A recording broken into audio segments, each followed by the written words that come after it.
This news is brought to you by Himalayan Group of Professional Institutions, Kala. आज के जो वर्तमान में मुख्यमंत्री हैं माननीय जयराम ठाकुर जी से हम लोग मिले थे, तभी पंचायत राज और पशुपालन मंत्री हुआ करते थे। इन्होंने हमें कहा था आश्वासन विश्व हिंदू परिषद के, बजरंग दल के, आरएस के, और हम सब लोग मिल के गए थे इनके साथ। मैं सबके नाम भी बोल सकता हूँ, कौन कौन थे, उनकी फोटो भी हमारे पास है। भाई साहब ने कहा था कि अभी तो हमारे साल सरकार को 2 साल बचे हैं, हम अभी भी प्रयास करेंगे कि एक भी गोवंश सड़क पर ना रहे। पर अगर हमारी सरकार अगली बार आती है, हम 101% गौ रक्षा आयोग बनाएंगे हिमाचल प्रदेश में, क्योंकि उससे पहले हरियाणा में गौ रक्षा आयोग बन चुका था। हम इसलिए गए थे, जब हरियाणा बन सकता हिमाचल में क्यों नहीं बन सकता, वो इश्यू लेके हम लोग गए थे। तो ठीक है, माननीय मुख्यमंत्री जी ने बनाया 1.5 सवेर गौ आयोग जो बना है, तो बना है, कैसा बना है, किस तरह का है, वो तो एक अलग विषय है। भाई साहब ने भी कहा भी है।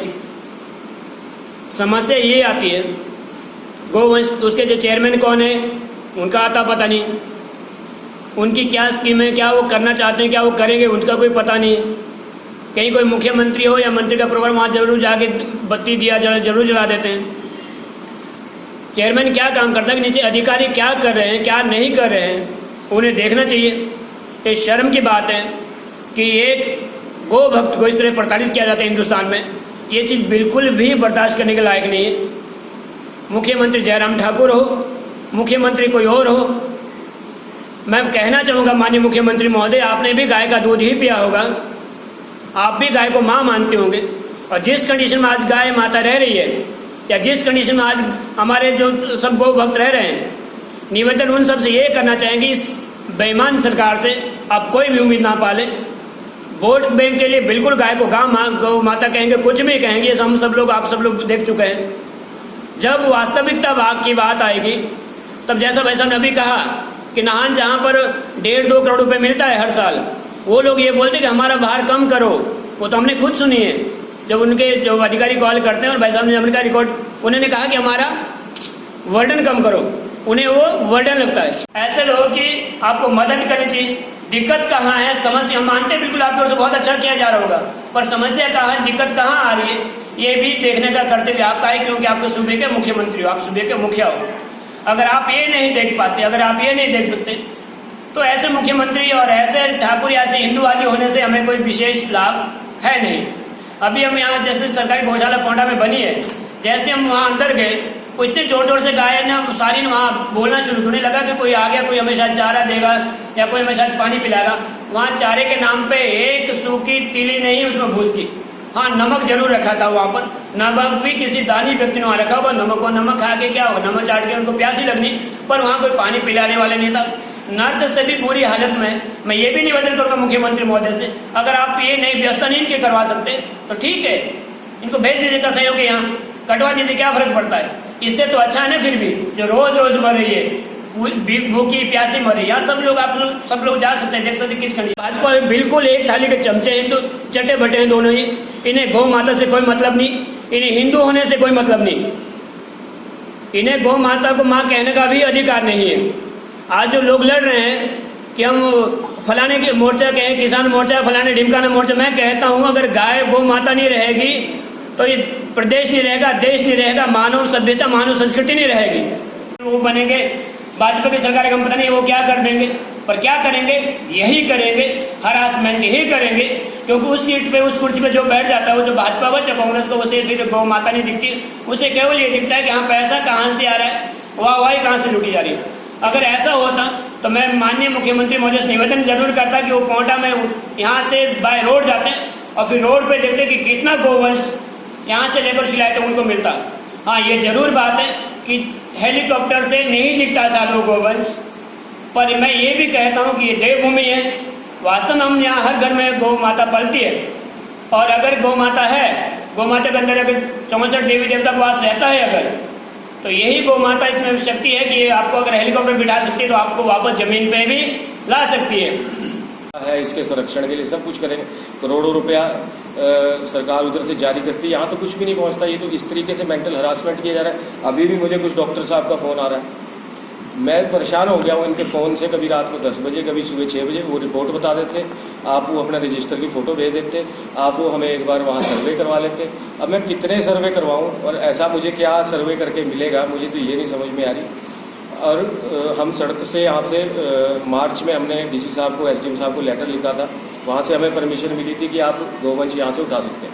नगर परिषद ने हमारे साथ क्वालिफाइड लोग हैं, A1 क्लास ऑफिसर्स हैं, तो वो जब पर्चे बना करके ले गए सारी वीडियोग्राफी करके, तो 17-18 बार इतना बार सर्वे करके, मतलब ऐसा डीसी या कहीं और शिकायत की है, मुद्दा उठाया? शिकायत तो सर मैंने अभी तक नहीं की है। मैंने इन्हीं से हाथ जोड़ करके निवेदन किया है कि मुझे ये चाहिए ही नहीं। आप ये देने से पहले और मतलब आपके कागजी कार्रवाई ही पूरी करने से पहले आपने मुझे इतना पागल कर दिया। मुझे आपने कहीं का नहीं छोड़ा। मैं तो चुपचाप अपनी गौों की सेवा कर रहा था जितनी मेरे से हो रही थी। और मेरे पास 10 है कि 50 है, मेरे से जितनी होती है मैं उतनी कर रहा हूँ। अगर आप अभी मुझे इतना पागल कर रहे हैं, मैं तो इन्हीं से हाथ जोड़ करके निवेदन किया, इनको फ़ोन पर भी बोल दिया, इनको सब कुछ कह दिया। अपने इन्होंने मुझसे फॉर्म मांगे थे, मैंने वो भी मना कर दिया, मैं नहीं देना चाहता।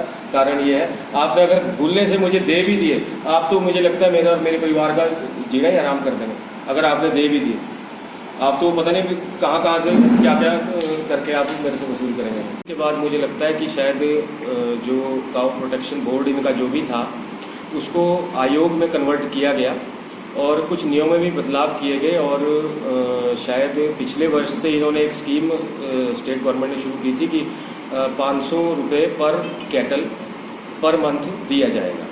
तो मार्च में जब से पहले कुछ इसमें कंडीशंस थी, कुछ ज़मीन वगैरह देनी थी या जो भी पावर ऑफ अटर्नी गौशालाओं से ये मांग रहे थे, जो भी था, उसमें बदलाव करने के बाद जो है अब वो सभी को देने के लिए एलिजिबल किया गया।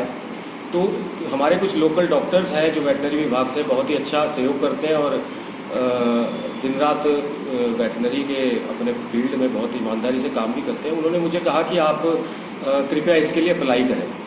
मैंने बोला कि डॉक्टर साहब अब जो भी है, मैं नाम सभी का नहीं लेना चाहूँगा, मैंने बोला कि नहीं, इस तरीके से गवर्नमेंट एड वगैरह मैं नहीं चाहता। मैं अपने स्तर पर ही लगा हूँ और कोशिश कर रहा हूँ कि अपनी गौशाला को आत्मनिर्भर बनाऊँ।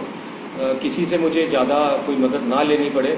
अब उसमें चाहे हम उससे गोबर से कुछ उसके प्रोडक्ट बनाएं या जो से भी करें, उसको कोशिश में था मैं होगा, वो मैं अपने आप देख लूँगा। आप अपने विभाग की सब्सिडी अपने पास रखें। इससे भी आगे अगर कोई सच्चा गौ सेवक, कोई सनातनी, कोई हिंदू धर्म का मानने वाला है इस विभाग में, वो सड़क से उठा करके गाय जरा अपने घर में रखे। आप 500 रुपये देते हैं, मैं 1000 रुपये आपको पर्सनली अपनी जेब से दूंगा। मुझे अपना कुछ भी बेचना पड़े वो मैं जानूँ, मेरा काम करे, पर आप सड़कों से इस गोवंश को हटाइए। बस मैं इतना ही कहना चाहता हूँ कि मुझे इस तरीके से मानसिक जो उत्पीड़न है वो बंद किया जाए और मुझे इनसे कुछ नहीं चाहिए। मैंने इनका कुछ नहीं बिगाड़ा। ये जो मेरे पीछे हाथ धो करके पड़ गए हैं, मुझे नहीं समझ आती कौन सी, या तो मुझे गौ सेवा सब कुछ नछावर करके गौ सेवा करने की ये मुझे सजा दे रहे हैं, या तो मुझे ऐसा लगता है, या इनको ये लगता है कि हमारी जो सरकारी, अब आप पौंटा साहिब की, मैं किसी पे उंगली नहीं उठाना चाहता, पौंटा साहिब की जो सरकारी गौशाला है, क्वालिफाइड लोग हैं, A1 क्लास ऑफिसर्स हैं, तो वो जब पर्चे बना करके ले गए सारी वीडियोग्राफी करके, तो 17-18 बार इतना बार सर्वे करके, मतलब ऐसा। Himalayan group of professional institutions काला अम्ब लगातार 19 वर्षों से शिक्षा के क्षेत्र में कामयाबी की बुलंदियों को छू रहा है। प्रशिक्षित प्राध्यापकों व गुणवत्तापूर्ण शिक्षा के बलबूते संस्थान अभिभावकों व विद्यार्थियों की पहली पसंद बन गया है।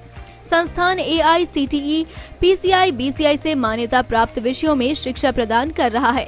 संस्थान ISO 9001 द्वारा प्रमाणित है। साथ ही 5 स्टार एक्रीडेटेड स्किल सेंटर के माध्यम से विद्यार्थियों को रोजगार के लिए भी तैयार कर रहा है। संस्थान के चेयरमैन रजनीश बंसल व निदेशक विकास बंसल ने बताया कि संस्थान BTech, LLB, BA LLB, BCA, BBA, MBA, GNM, BSc nursing, D pharma, B pharma, M pharma, JBT, B.Ed आदि विषयों में शिक्षा प्रदान कर रहा है। संस्थान में सभी विषयों के लिए अति आधुनिक लैब व संसाधनों की भी व्यवस्था की गई है। डिप्लोमा व डिग्री कोर्स पूरा होने के साथ ही संस्थान में कैंपस प्लेसमेंट के माध्यम से विद्यार्थियों को रोजगार भी उपलब्ध करवाए जा रहे हैं। SC, ST और OBC श्रेणी के विद्यार्थियों के लिए सरकार द्वारा दी जा रही छात्रवृत्ति व अन्य सुविधाएं भी उपलब्ध हैं। सभी विषयों में रजिस्ट्रेशन व दाखिले हेतु आज ही संस्थान में आएं या वेबसाइट पर जाकर ऑनलाइन अपनी सीट सुरक्षित करें।